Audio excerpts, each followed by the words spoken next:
So just checking in with the fall turn. I just finished the fall turn. Uh, what happened this turn? What didn't happen this turn? We explored a number of new hexes. We made a number of new encounters. For the most part, I think they were all positive. Let's have a look at our table here. Yeah, I mean we've done it positive. One of the things that have come up with this is I've treated each of the one, two, three, four, five, six, seven. Wow, I've almost hit every single one. I've treated each of the chits as their own encounter. So, whereas, and I rewatched parts of Nate's video, and I think I've done this right. So the Shoshone number 3 there, the very top one, if I encountered them again, it would be friendly. I encountered Shoshone with the 2 beside it, the second one down there, and I treated it as its own encounter. I didn't take my previous encounter into account when I was kind of doing my friendly get together or trading or whatever it was. Like my interactions is the word I'm looking for. I didn't take that into account, and I'm guessing that that's the way that it should be played because each represents its own kind of band, I'm guessing, and its own little grouping of people. So I'm not 100% sure on that, but that's the way I've played it anyway. That's the way that I've chosen to play it. You can see there a bunch of discoveries. Columbine Flower, Gold Nugget, Seasonal Dance I got to witness, Stone Formations, so I did a whole bunch of victory points. I lost my Ute guide earlier on. I think I talked about it. Then I managed to gain one back. Then I lost it again. And then I managed to gain the guide back again. So it's been kind of a little bit of back and forth. I'm up to 26 beaver pelts, 73 rations there, 10 rifles. I've still got enough horses. I've still got my medicine. I haven't had to tap in, and I found some more money, so I'm sitting at $100. Yeah, I mean, it's still fantastic. It's running a lot smoother now. The turns aren't taking me nearly as long. I did a little bit of backtracking this time as well too, just to check on traps and that sort of thing, just to kind of give myself a feel for moving through the terrain that I've already experienced there. I seem to be staying up in the northern region. I don't know, maybe in the winter I'll dip below the line into the central region and see kind of what comes up there. But so far I've really stuck to the north. Like I said, all of these interactions have kind of jumped up and have really taken a lot of attention away from any sort of exploration outside of them. Not many of the interactions have moved off of the map or have been asked to be taken off of the map. So we're still with the Ute 4 is there, the Ute 2 is there, trappers are there, and underneath me currently, yeah, more Ute. What else can I tell you about this turn? There was the modifier on this one that if you rolled a 6, it would limit your movement. It only actually came up for me once, so that was kind of nice. And I think that was during a turn where I was kind of exploring hexes that I've already been in, so it didn't have too much of an effect. Because I have everybody on horseback, most of the movement is one through these terrains, unless it was mountains, but I didn't go all the way back to the mountains there. Yeah, I mean, this will be a shorter kind of check-in. We're entering into winter now, and winter has these restrictions on it here. Tribes not in Adobe settlement, move 6 spaces west, no further than Mesa environment. Decide movement phase. Roll a d6. 1 to 3 weather is good. 4 to 5 is snow. 6 is blizzard. Oh wow, okay, that's cool. Movement cannot move through mountains or passes. Cannot use canoe. Hunting and trapping, no +1 for rivers or lakes, so it's good that I have a bunch of rations saved up there. And then for end of turn, if snow and not in cabin or with tribe, roll a d6 for each crew member. Oh geez, 6 equals death. Well, shit. So I guess I've got to look at building myself a cabin. I'll have to get into those rules and see how that is. Maybe I can build a cabin somewhere up here, close to where the meeting is going to take place in spring or summer. So that's it there, entering winter turn, and I will check in with you afterwards. Hopefully I don't lose all of my group here to the freezing temperatures of winter. Since we were just discussing it, I thought we'd take a quick look at building a log cabin because I like the way this is laid out. It's the same for building a trading post. Don't ask me why I wasn't thinking about it. I just absolutely wasn't thinking about it. I guess just focusing on too many other aspects, not thinking to the next season. So you can see there, a log cabin should be built to protect crew from winter weather. Yes, thank you very much. Cabin takes 4 2 movement point actions to build. A cabin must be made on an alpine or lake hex, or on any hex adjacent to alpine. To build, a player places the cabin counter on the desired hex with its number 1 facing north. Each additional cabin building action, the player will turn the counter to number 2, then number 3, then number 4. After 4 actions, the cabin is built and the counter is turned to the cabin side. Crew can stay in the cabin to survive the harsh winter nights. So here's our cabin here. Maybe we'll hold it up so that light glare. Yeah, so there's our cabin counter there. On the back side, there's our numbers. Hopefully you can see that. So on a river or an alpine hex, where do I happen to be right now? I'm actually on the beginning of a river, but I'm guessing that's not going to be good because that's a mesa as well too. Doesn't specify that. Cabin must be made on an alpine or lake hex, or on any hex adjacent to alpine. Otherwise that's a big backtrack, so I'll kind of figure that out. I'm thinking maybe that's okay, or I go back to this hex here. Oh, a lake hex, of course. That's a river hex, so this is the lake right here. I don't know what I'm thinking. So there's a lake there. So I'll go back to there to build it, which will just be 1 turn to get back there. And then you place it down this way. Number 1 facing north. Second turn, you go to the number 2, 3, 4, and then it's built, and then you're good. I like that idea, just something to help you keep track of your building. One of the other things that I should say that I don't know if I ever mentioned, I'm not playing this game with this in mind. I was playing it more to kind of experience the game and try out the game. But when you're playing this campaign mode, your objective is to build a trading post. Basically, is what ends your game. So that's kind of the goal that you're shooting for.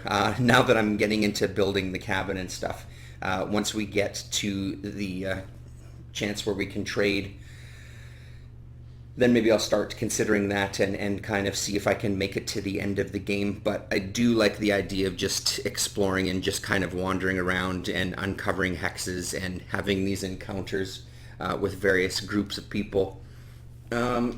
Anyway, there it is. I thought I'd just tack that in there. Midwinter check-in, and it's a fucking nightmare, people. Build a cabin in the fall is the biggest lesson that I've learned here. I'm down to 4 crew. My leader died. My doctor died. One of my hunters died. I actually had 2 Ute guides. One of them was the wife of my leader when we had a really positive interaction with, or encounter rather, with a Ute tribe. So the leader died and his bride died in a blizzard, which we just came out of. We're out in the wilderness. We made our way to build a cabin right near one of our traps. I figured that would be a great place on that hex underneath the trappers there, underneath the white counter. We have 1 more turn to build it, and so what happened, the trappers came in and we fought, and it was a tie. So in case of a tie, when you're doing combat, the crew retreats one space into an explored hex. That was me. So of course the very next turn is when I rolled 6 and we encountered a blizzard and we're out in the middle of nowhere. Our rations are really good. We're still sitting at 55 rations, so I'm not worried about starving. I am worried though about freezing to death. Like I said, down to 4 crew. So it's looking pretty grim out there for us. We're going to see what happens this turn, but I wanted to just kind of do a quick check-in while it was still fresh in my mind. Wow, that was a eventful season, probably the most eventful season of the game so far. What didn't happen? So we did the check-in at a half-hour mark where things were looking grim. Things started to pick up from there. I managed to get revenge on the trappers. I moved back into the hex, and I think 2 encounters later, we rolled a 6 on the trappers encounter. There was no movement for quite a while. None of the encounters were moving. So we were able to do a combat, and the combat result was more than their combat value, which means that it's a massacre where you take them off of the map, period. And then there's also a plunder. So we ended up rolling a 4 on the plunder there, which gave us 4 horses, 4 rifles, 4 pelts, and 40 rations. So it really boosted our morale and boosted our resources. We managed to build the cabin. You're seeing the trappers back because another encounter and a chit pull had them come back. This time, thankfully, when they came into the hex, we rolled a 1, which is just a nod of acknowledgement, and they kind of continue on their way. So no encounter with them there. They moved to the hex beside us.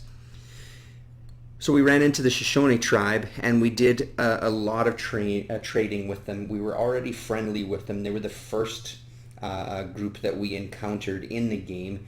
So we decided to do trade, and we traded a lot of stuff. Horses, rations, rifles, because we had a lot. So we were able to get one more guide, and I was also reading that you can also, let's put this here. They can be recruited for crew positions as well too. So we recruited one of them to be a hunter with us, so we could have those 2 hunters just to make the hunting, like the gathering food at the end of the phases, that much easier, giving us that extra 1 die roll, which is great. So we're sitting at, we went and checked one of our traps. We had, while we were in our cabin, once it was built, I think the very next turn, we rolled 6s, I think for, was it 3, possibly 4 turns in a row, which was blizzards, freezing. So we built our cabin right at the best moment that we possibly could. And we were able to stay inside and keep warm so nobody else, part of me, would freeze to death. What else was there? So that ends the winter phase. Now it's going to be spring again, and it's spring and summer where we can go and interact with the Rocky Mountain Rendezvous, which is this table here. And then we can also, just pull this out here, there's the re-outfitting that can happen at the Rocky Mountain Rendezvous. So you record your discoveries, explored hexes and passes, points made convert to money. So all of my victory points are going to give me some money. Pelts are going to give me $10 per pelt. So we're looking at what, 400? We're almost looking at $500 worth of just pelts. And then we can look, so if at rendezvous, roll on the rendezvous table, and then number 5 here is outfit and pay for existing and additional crew. And then once a year, the leader can gain 1 advancement during the campaign. So we can kind of advance the skills of our leader. Right now he's a hunter. He's got the heart beside him because he was the one that was with the Cheyenne. So if we run into the Cheyenne, if the Cheyenne 3 counter comes up again, it'll give him an opportunity to marry the chief's daughter, and she can come with us as not only his wife, but also as a guide. And I think that solidifies our relationship with the Cheyenne, where we're always friendly with them, where I don't think you need to roll on the table to find out if it's friendly encounter. You automatically start rolling on the friendship table instead, which again could lead us to the Chiefs table, which is kind of what we're looking for. That's where the meat of that relationship comes into pass. So that's what we're looking at here. This absolutely will be the final one for the seasons. I may kind of do one final check-in when I get to the Rocky Mountain Rendezvous, just to walk you through what we've done here. But we'll see. Like I said, I kind of... my intention was just to focus on playing the game, but I can't resist to kind of walk you through the story that's unfolding here. So just a couple of things in wrapping up. One of the things that I'm finding, the bookkeeping is incredible. You can see the amount of times that I've erased, and I've taken away a handful of just eraser shrapnel. So that takes a bit of time, and there's lots of just double checking your numbers and making sure that everything is good, making sure that, especially when you're playing with the weight capacity and the total weight, making sure that those numbers are on point. See, we're getting a little close here. Our capacity is 180 and we have 107 so far. This is the closest, one of the closest that we've ever been to our actual capacity due to the amount of pelts and things that we're carrying, and our lack of horses. I mean, that's just a reality of the game. I find it a little, there's been a couple of times where it's just been a little difficult to kind of switch my brain to this mode versus kind of being in the game and deciding what I'm going to do to switch over to this mode and make sure that my calculations are right and that I'm keeping good record of what I have, making sure that I have good record of the rations, etc. So there is a bit of a switch that happens in your brain. The other thing is with crayon, even it's not so bad on my hands today, it does tend to get everywhere. It's not the easiest to draw on this map. Not a criticism, just a fact. But that's just due to the fact that this map is supposed to be able to erase those crayon marks. So they end up getting on the counters as well too, which you can see there. So again, that's just a fact of what's going to happen with the game. When you're playing a crayon game, things are just going to get all dirty. It helped with the chip pulls, to be honest, as we try to look by the microphone here. It did help with that, and that was one of the things that allowed me to experience every single counter here, I think. 1, 2, 3, 4, 5, 6, 7. Yeah, I did, because I had both the trappers. So I've experienced every single counter in the North region, and then some of them multiple times.